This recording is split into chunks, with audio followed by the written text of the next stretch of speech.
성탄을 생각하면 제일 먼저 뭐가 떠오릅니까? 사람들의 의식구조 속에는 세속화된 타락의 본성을 따라서 성탄 그러면 아마 인류의 유일한 소망 되신 예수 그리스도가 떠올리는 게 아니라 자기네들의 어떤 기쁨을 떠올려요.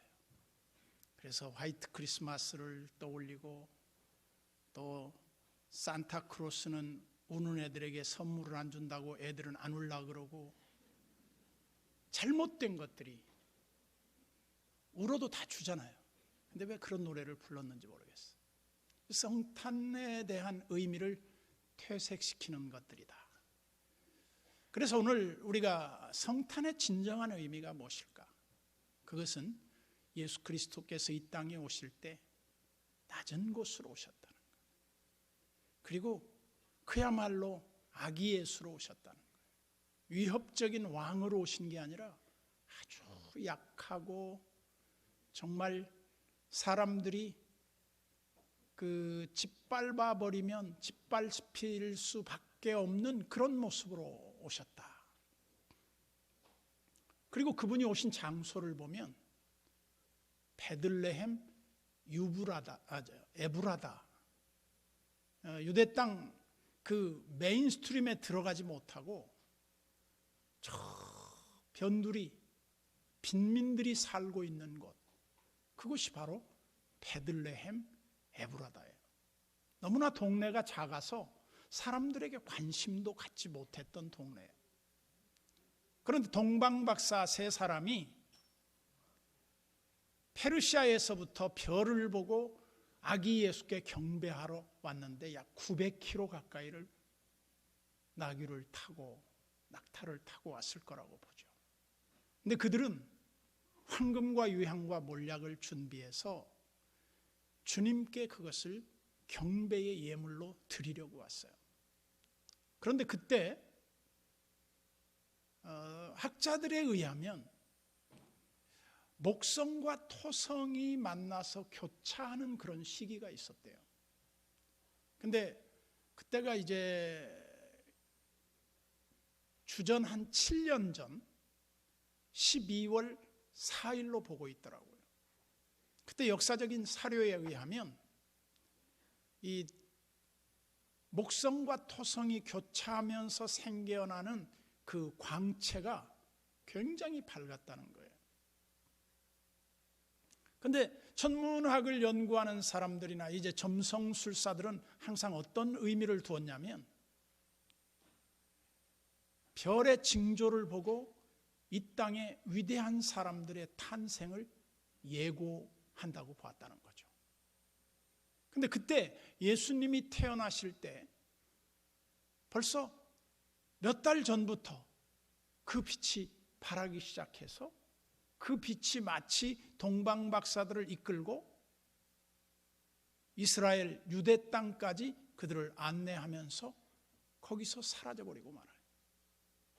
그 사라진 별들을 매우 아쉬워하면서 그들이 우리가 이 땅에 구주가 나셨는데 경배하러 왔다. 우리를 좀 안내해 주라. 그분이 어디서 날 수 있느냐. 그랬더니 일반적으로 사람들이 다 장소는 유대 땅 베들레헴 에브라다라. 그런데 여기 예수님이 자라신 곳은 갈릴리 이방인의 땅 나사렛에서 자라고, 나신 곳은 한마디로 그 좋은 자리, 좋은 여건은 그 아우구스투스가 호적하라고 명령한 모든 그 인구 주택 센서스 같은 그런 기능을 했겠죠. 강요된 조항이었어요. 이거를 하지 않으면 불이익이 가해졌겠죠. 그래서 예수님의 모친 마리아가 만삭의 몸을 이끌고 약 130km가 떨어져 있는 그 갈릴리 나사렛에서부터 유대 땅 예루살렘 성전으로 이제 겸해서 예배하고 아마 호적하러 왔던 것 같아요. 근데 사람들이 몰려오니까 있을 곳이 없었어요. 그래서 그야말로 우리가 성탄절이면 주로 하는 그 성극이 있잖아요. 빈 방이 있습니까? 사람들이 다 방을 찾으니까 방이 없겠죠. 그때 밀려서 떠밀린 곳이 예루살렘으로부터 한 10km 떨어져 있는 베들레헴이라고 하는 곳까지 밀려갔는데, 한마디로 말해서 그때 당시에 주목받지 못하는 사람들이 그런 데나 가는 것이죠. 거기서 아기 예수가 탄생하셨다. 그것도 마국간에서 구유에 나셨다. 그런데 예수 그 이름의 신성한 비밀이 무엇입니까? 구원의 유일한 이름이라는 거예요. 구원자가 둘이 있지 않고 유일한 구원자. 인류 소망이 예수 그리스도 외에 다른 소망이 없어요. 그래서 요한복음에 보면 예수 그리스도를 빛으로 묘사를 해요. 빛이 왔으나 빛이 싫어서, 그 어두움이 빛을 싫어해서 영접지 아니했다. 상징입니다. 그러나 그럼에도 불구하고 그 예수 그리스도를 영접하는 사람들에게는 하나님의 자녀가 되는 특권을 주셨다. 우리가 하나님의 자녀이면 후사요 하늘의 기업을 상속받을 영원한 생명의 소유자라는 거예요. 그래서 예수님이 내가 온 것은 양으로 생명을 얻게 하고 더 풍성히 얻게 하려 함이라 그랬어요. 예수님의 오신 목적이 무엇입니까?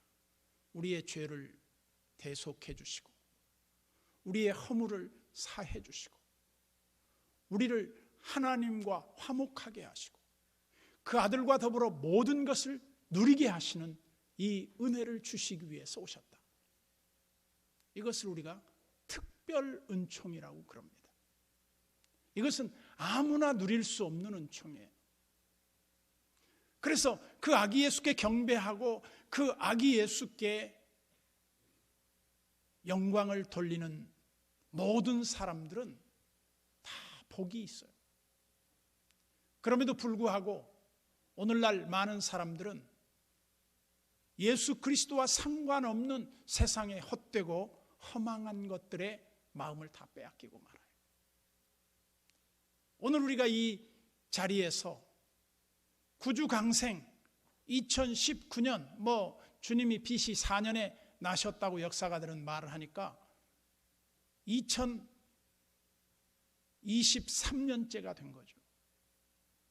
그래서 예수 그리스도의 나심을 생각해 보면 우리의 기대와는 전혀 다르게 오셨다는 거예요. 백마 타고 이스라엘 나라를 회복하기 위해서 호령하고 왕으로 오신 게 아니라 초라한 모습으로 오셨다. 그래서 우리가 기독교의 역설 가운데 역설이 뭐냐 하면 우리의 생각과 정반대예요. 예수님은 강한 자가 아니라 연한 순 같은 분으로 오셨어요. 그 모습이 풍채가 흠모할 만한 것이 없었대요. 한마디로 예수님의 외모를 형편없이 봐요. 왜? 사람들의 주목 끌기 위해서 온 게 아니에요. 그래서 예수님은 이 땅에 낮은 모습으로 아무도 그를 영접하지 않고 받아주지 않았지만, 그러나 동방박사들과 들에서 양을 치던 목자들은 예수님의 오심을 환영하고 경배했다 이 말이에요. 오늘 우리가 해야 할 일이 무엇일까요? 그것은 아기 예수께 경배하고 그 아기 예수를 맞아들일 겸손한 마음이 우리에게 준비되어야 한다. 그리고 예수님의 오심을 기뻐하는 정말 그 주님의 나심을 온 만방에 알리는 그런 역할이 필요하다. 그래서 우리가 그전에 CCM 가운데 그런 노래가 있었어요. Go telling on the mountain. 산에 올라가서 예수의 나심을 전하자는 거죠. 다른 말로 하면 만방에 예수 그리스도의 구세주로 오신 이 사실을 알려야 한다는 거예요. 왜? 사람들이 모르기 때문에. 여러분, 구원의 길이 아닌 길은요, 사람들이 다 잘 가요. 그러나 이 유일한 구원의 소망이신 예수 앞에 나오는 것은 누군가 이끌어 주시지 않는 한 나올 수가 없어요. 그래서 오늘 많은 사람들이 이 성탄절에 베들레헴을 성지순례를 갑니다. 거기 가면 소위 예수님 탄생교회가 있어요. 근데 그 예수님 탄생교회에 한번 이렇게 들어가 보려고 하면 그야말로 조그마한 개구멍 같은 문으로 엎드려서 기어 들어가야 돼요. 들어가서 이렇게 보면 그 굴속 같은데 거기에서 예수님이 탄생했다고 전해져요. 왜 예수님은 오실 때 이렇게 초라하고 낮은 자의 모습으로 오셨을까? 그게 예언 성취의 비밀이에요. 세상은 뭘 떠들썩하고 굉장한 것 같아서 들어가 보면 아무것도 없어요. 그러나 기독교는 아무것도 아닌 것 같은데 그곳에 가보면 영광의 광채가 나요. 그리고 초라하고 작은 것 같은데 그게 큰 은혜의 강을 이루어요. 이것이 예수 그리스도의 생명의 역사예요. 세상은 요란하나 그 속에 생명이 없어요. 그러나 예수 그리스도는 빛이시며 인류의 유일한 소망이시며 우리에게 구원의 유일한 주가 되신다. 그래서 우리가 이 성탄 시즌에 무엇을 생각해야 되겠는가? 예수 그리스도의 나심을 기뻐할 뿐만 아니라 예수 그리스도를 기쁘시게 하고 예수 그리스도를 맞아들여야 돼.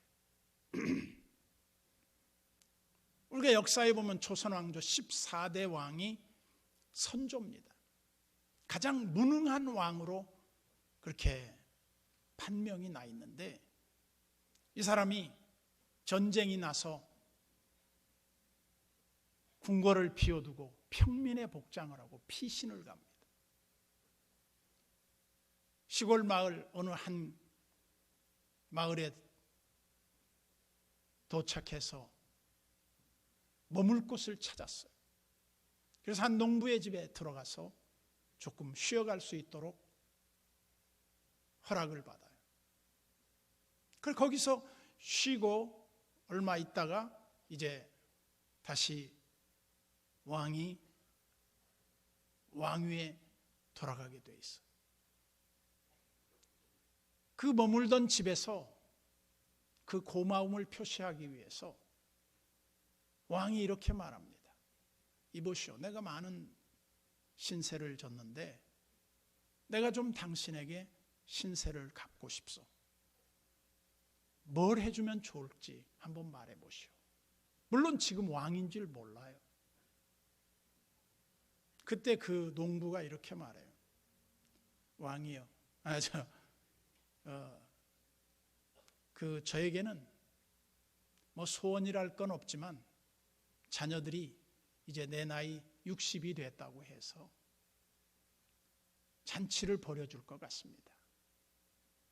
그러니 며칠 있으면 그 잔칫날에 함께 와서 자리를 빛내주시면 좋겠습니다. 다른 소원이 없습니다. 그리고 이제 그 잔칫날이 당도했습니다. 나중에 보니까 그 선조가 왕복을 입고 신하들과 함께 등장을 했어요. 그 초라했던 그분이 왕이었으리라고는 아무도 예측하지 못했죠. 그 사람의 위상이 어떻게 됐겠습니까? 왕을 융숭하게 대접했던 그 농부는 그냥 유명 인사가 되어버리는 거예요. 우리에게 예수 그리스도께서 오셨을 때 우리는 예수 그리스도를 마치 뭐라고 봅니까? 왕으로 봐요. 왕으로. 왕이신 나의 하나님. 예수 우리 왕이요, 이곳에 오셔서 우리를 다스려 주옵소서. 예수가 있는 곳에는 생명이 있고 평화가 있고 은총이 있어요.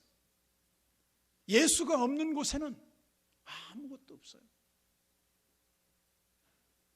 오늘 우리에게 그렇게 생명 주시기를 원하시고 우리를 사랑하사 그 아들과 함께 모든 것을 내어주시기를 기뻐하셨던 그 하나님의 마음을 느낄 수 있는 핵심이 뭐냐?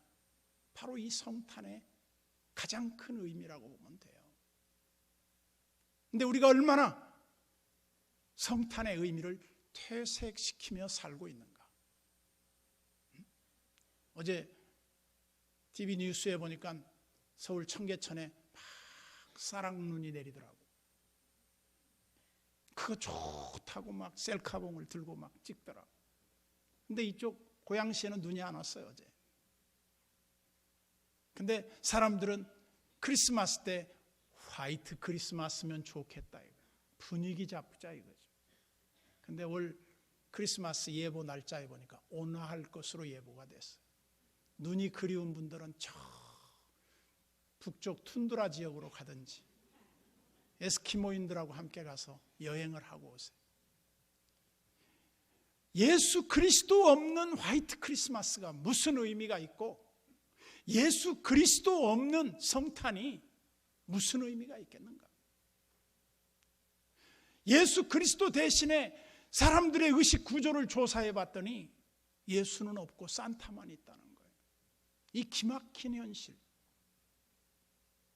이것이 바로 빗나간 이 시대의 죄악상을 그대로 드러내 주시는 거라, 그렇게 볼 수 있죠. 오늘 미가 선지자는 예언을 통해서 예수 그리스도의 나심을 이렇게 묘사합니다. 오늘 5장 2절에 보면 베들레헴 에브라다야, 너는 유다 족속 중에 작을지라도 이스라엘을 다스릴 자가 내게서 내게로 나올 것이라. 그의 근본은 상고의 영혼에 있느니라. 다른 말로 하면 메시아는 이미 창조 전에 선재해 계셨고 그 영원에 계셨던 그분이 베들레헴 유브라다로 온다는 거예요. 에브라다로 온다는 거예요. 그럼 이 에브라다라는 뜻은 열매를 많이 맺다 하는 그런 뜻이거든요. 베들레헴에 와서, 베들레헴은 떡집이잖아요. 떡집에 오셔서 예수 그리스도께서 그 자기가 하늘에서 내려온 산떡이라고 말하시면서 이렇게 말했죠. 너희 조상들은 광야에서 만나를 먹었지만 죽었다. 그러나 예수 그리스도를 떡을 먹는 자는 영원히 죽지 아니할 것이다. 예수님은 생명의 떡이에요. 생명의 양식이에요. 예수님을 먹는 사람들은 부족함이 없어요. 예수 그리스도만이 이 어두운 땅에 유일한 빛으로 오셨다, 이 말이에요. 예수님이 오셔서 하신 일이 무엇인가? 하나님과 우리에게 막힌 담을 허시고 화목하게 하셨다. 예수 그리스도만이 아버지와 아들과 영원히 살 수 있는 그 길을 예수 그리스도가 자기 자신을 희생함으로 생명을 선물로 주셨다.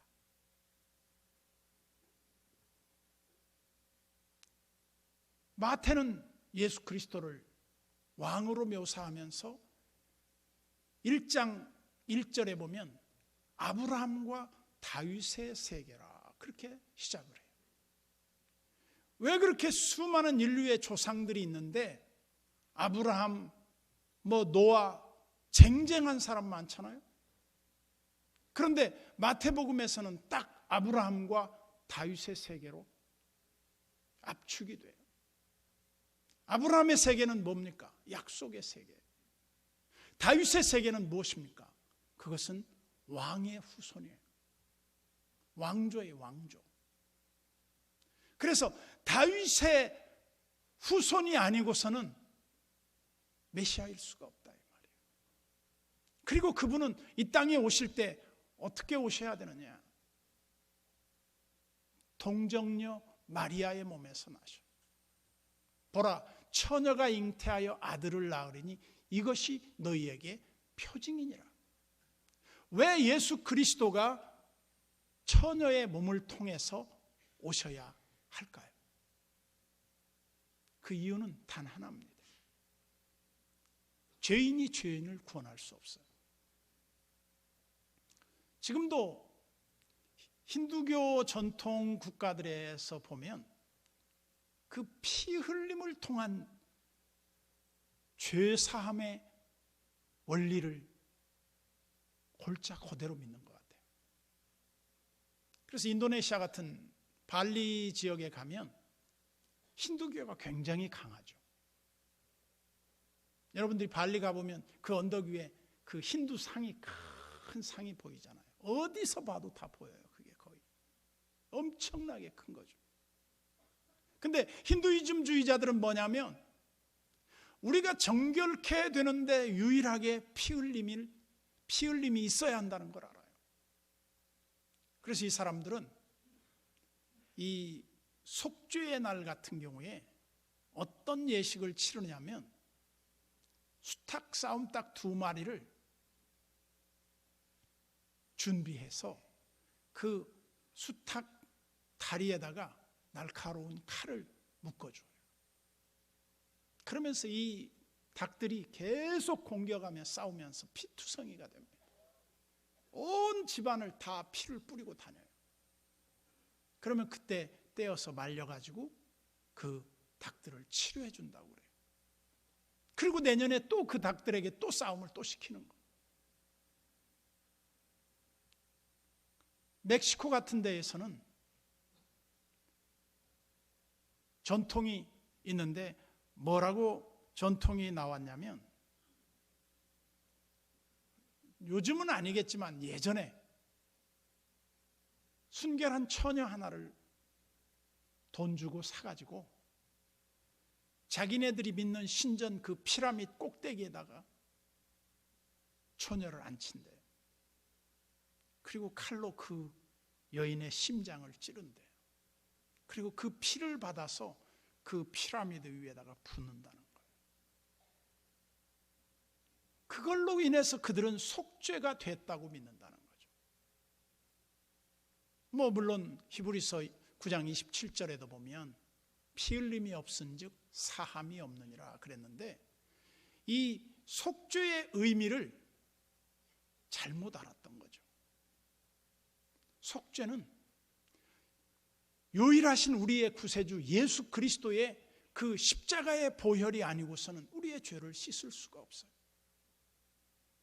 그래서 예수님이 친히 나무에 달려서 저주받은 바 되시고, 예수님이 십자가를 지시기 전만 해도 사람들은 그 사람들 집 앞에 대문에다가 이렇게 십자가를 그어놓으면 저주받은 집이에요.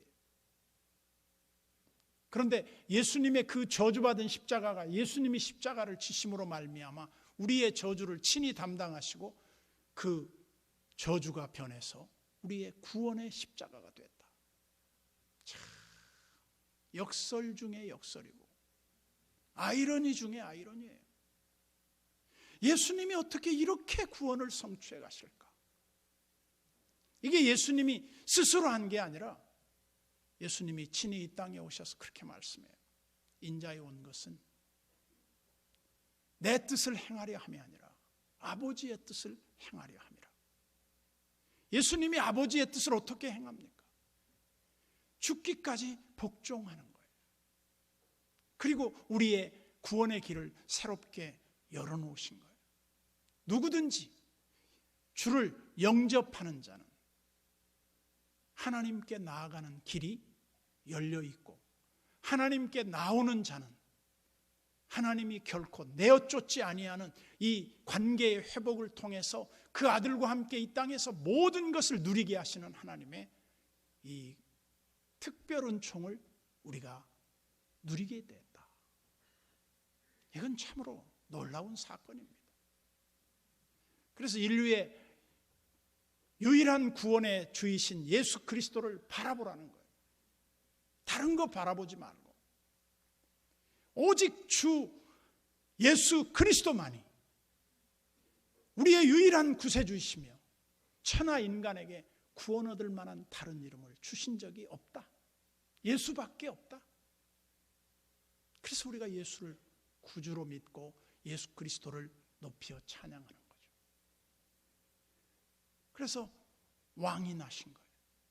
그것은 그냥 왕이 아니라 왕 중의 왕, 만왕의 왕이 이 땅에 오셔서 우리의 죄를 대속하시고 영원한 생명을 주셨다. 이것이 성탄의 참 의미가 아니겠습니까? 그런데 너무나도 많은 사람들이 왜곡된 성탄관을 갖고 있어요. 우리 신자들마저도.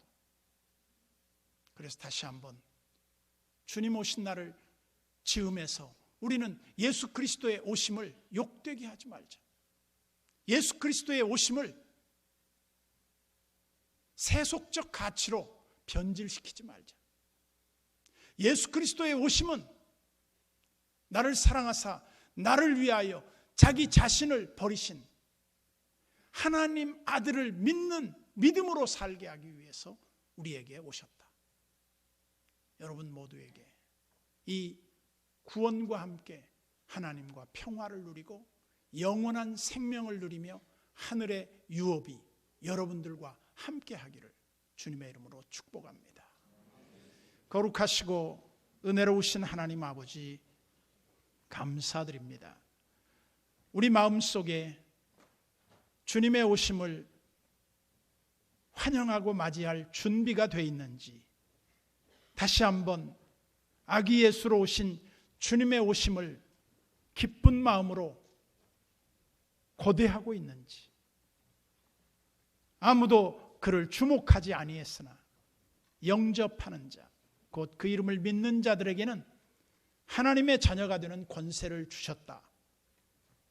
이 예수 그리스도를 믿음으로 말미암아 구원 얻고 하늘의 영원한 소망을 주셨으며 우리에게 산 소망이 있는 한 어떤 역경과 어려움도 능히 승리할 줄로 믿습니다.